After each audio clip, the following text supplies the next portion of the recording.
Hello दोस्तों, मैं doctor Sanju और मेरे चैनल में आपका बहुत बहुत स्वागत है। आज हम जिस प्रॉब्लम के बारे में बात करने वाले हैं वो बहुत ही कॉमन है। आपकी लाइफ में कभी ना कभी आपने ये प्रॉब्लम ज़रूर फेस की होगी या अपने आसपास बहुत से लोगों को सुना होगा।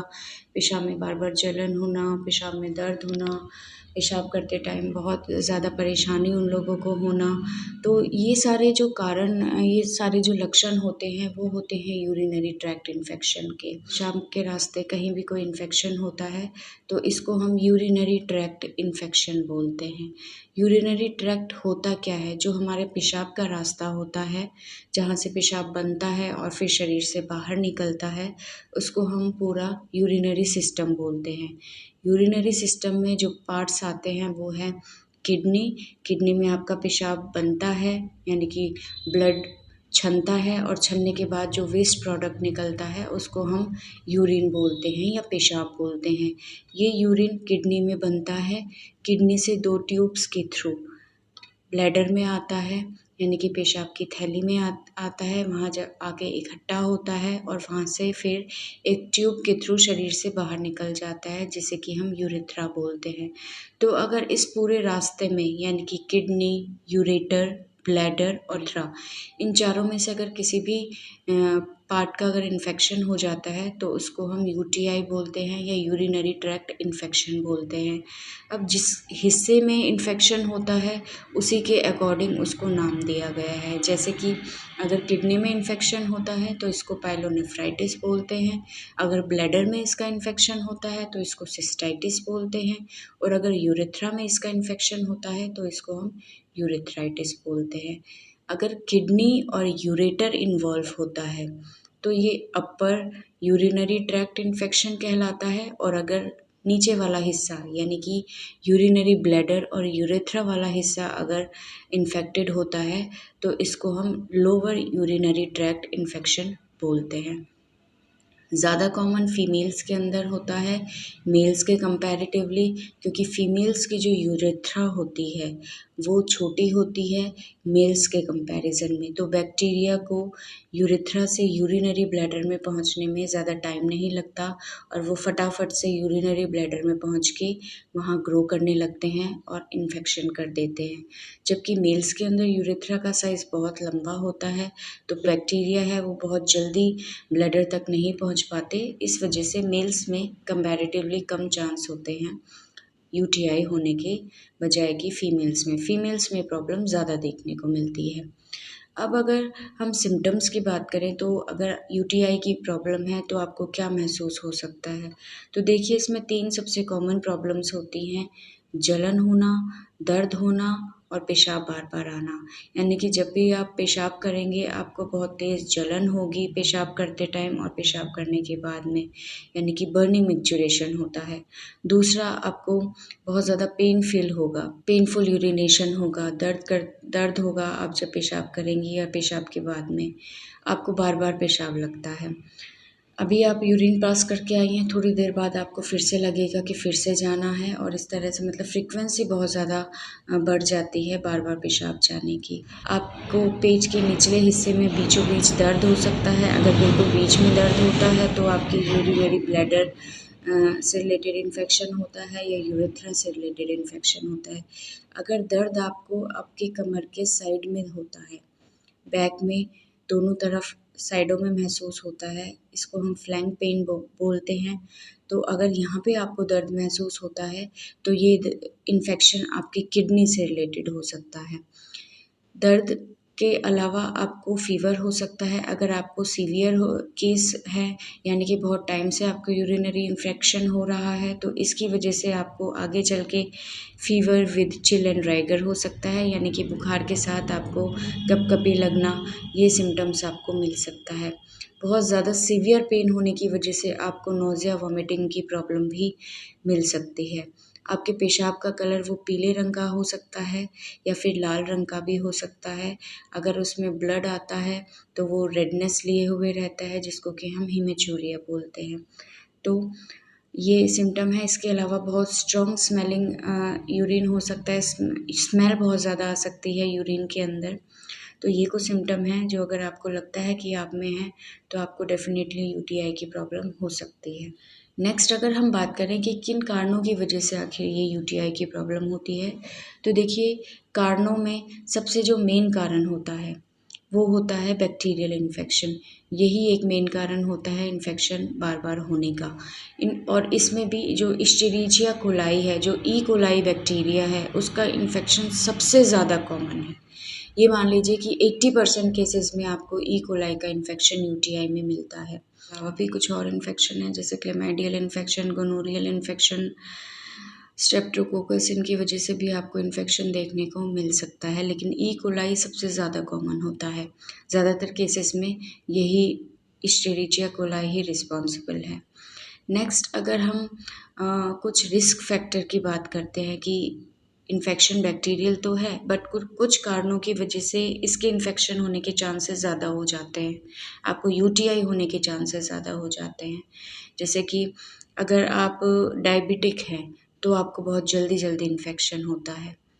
दूसरा, अगर आप मीनोपॉज़ की एज में हैं तो मीनोपॉज़ में क्या होता है, एस्ट्रोजन लेवल कम होने की वजह से ड्राइनेस आती है। ड्राइनेस की वजह से जब आप वहाँ पे इचिंग करते हैं, खुजली करते हैं तो वहाँ पे छिल जाता है और उसकी वजह से वहाँ पे बैक्टीरियल ग्रोथ ज़्यादा होने को लगती है।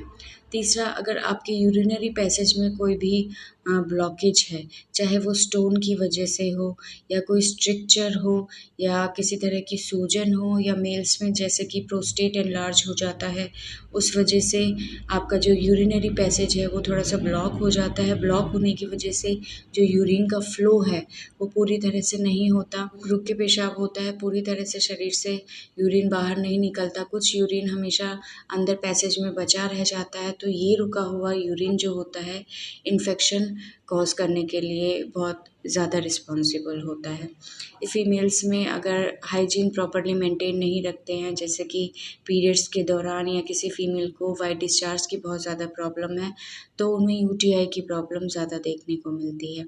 अगर मल्टीपल पार्टनर्स हैं, अगर कोई फीमेल प्रोस्टिट्यूशन का काम करती हैं, अलग अलग लोगों के कांटेक्ट में आती है तो उसकी वजह से भी इन्फेक्शन होने के चांसेस बढ़ जाते हैं। कैथेटर के यूज़ करने की वजह से भी इस तरह का इन्फेक्शन देखने को मिलता है, या कुछ लोगों में अगर परमानेंट कैथेटर यूज़ किया जाता है तो उनमें भी चांसेस होते हैं यूरिनरी इन्फेक्शन के बार बार होने के। तो ये कुछ रिस्क फैक्टर है जो कि अगर आपके साथ है तो चांसेस हैं कि आपको यूटीआई की प्रॉब्लम बार बार हो। बाद हम बात करते हैं डायग्नोस के बारे में कि आपको कैसे पता लगेगा कि आपको यूरिनरी ट्रैक्ट इन्फेक्शन है।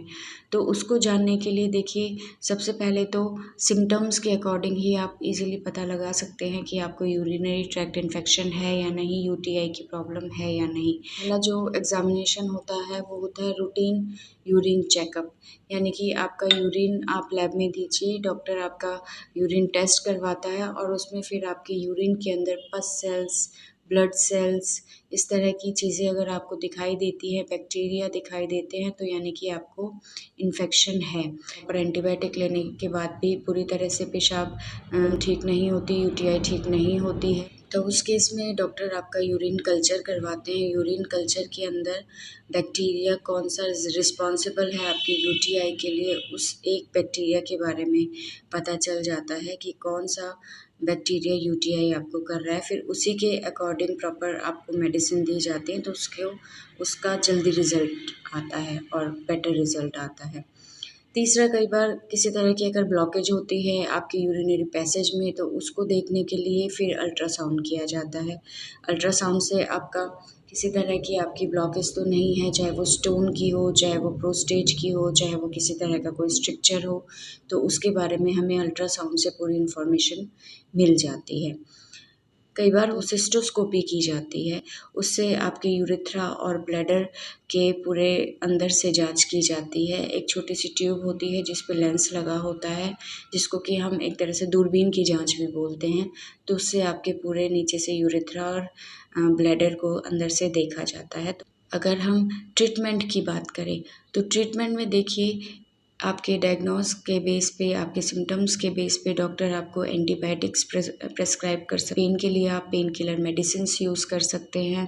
पेशाब में जलन बहुत ज़्यादा होती है, इसके लिए डॉक्टर आपको एल्कलाइज़र, एल्कासोल वगैरह आपको प्रिस्क्राइब करते हैं, जो 2-2 ढक्कन आपको 1 गिलास पानी में डाल के दिन में 2 बार पीना होता है। उससे आपको जलन में बहुत ज़्यादा राहत मिलती है।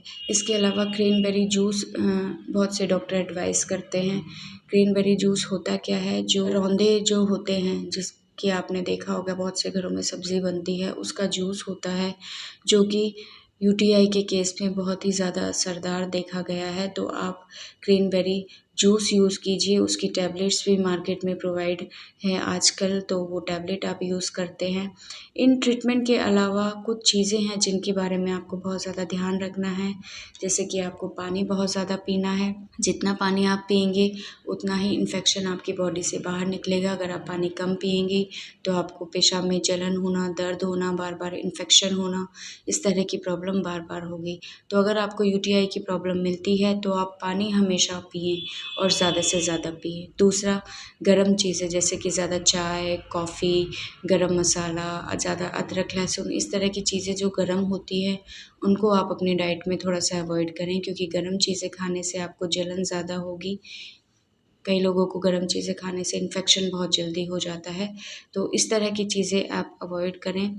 ठंडी चीज़ें ज़्यादा से ज़्यादा खाएँ, जैसे दही, लस्सी और पानी ज़्यादा पिएँ। बट अगर दही, लस्सी से इस तरह की चीज़ से आपको प्रॉब्लम होती है तो आप उनको अवॉइड करें। आप अपनी हाइजीन प्रॉपर्ली मेंटेन करें, साफ़-सफ़ाई का अच्छे से ध्यान रखें। अगर आप डायबिटिक हैं तो आप अपना शुगर लेवल कंट्रोल रखें।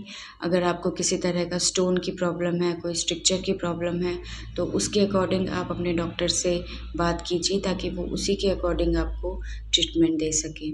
इसके अलावा अगर आप मेनोपॉज़ की एज में हैं तो वेजाइनल ड्राइनेस से बचने के लिए आप किसी तरह का लुब्रिकेंट यूज़ कर सकते हैं, जिससे कि वहाँ पे ड्राइनेस नहीं होगी, या उसकी वजह से इचिंग नहीं होगी और इन्फेक्शन होने के चांसेस आपके कम हो जाएँगे। अगर आप कैथेटर यूज़ कर रहे हैं तो वो जब आप यूज़ करें तो आपके हाथ प्रॉपर्ली क्लीन होने चाहिए। साफ़-सफ़ाई का ध्यान रखिए और फिर कैथेटर को आप यूज़ कीजिए। तो ये कुछ चीज़ें थी जिनको आप अपने डेली यूज़ में अपनाएँ, उससे आपको यूरिनरी ट्रैक्ट इन्फेक्शन यानी कि यूटीआई की प्रॉब्लम कम होगी। क्योंकि देखिए बहुत से पेशेंट में देखा गया है कि ये चीज़ें बार-बार होती हैं।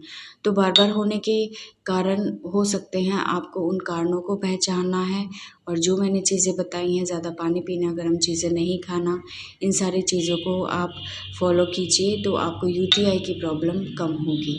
तो अगर इसके अलावा भी आपके किसी तरह की डाउट है यूटीआई को लेके, तो आप हमें कमेंट बॉक्स में ज़रूर कमेंट कर सकते हैं और नेक्स्ट वीडियो को देखने के लिए हमारे चैनल को प्लीज़ सब्सक्राइब ज़रूर कीजिए। Thank you.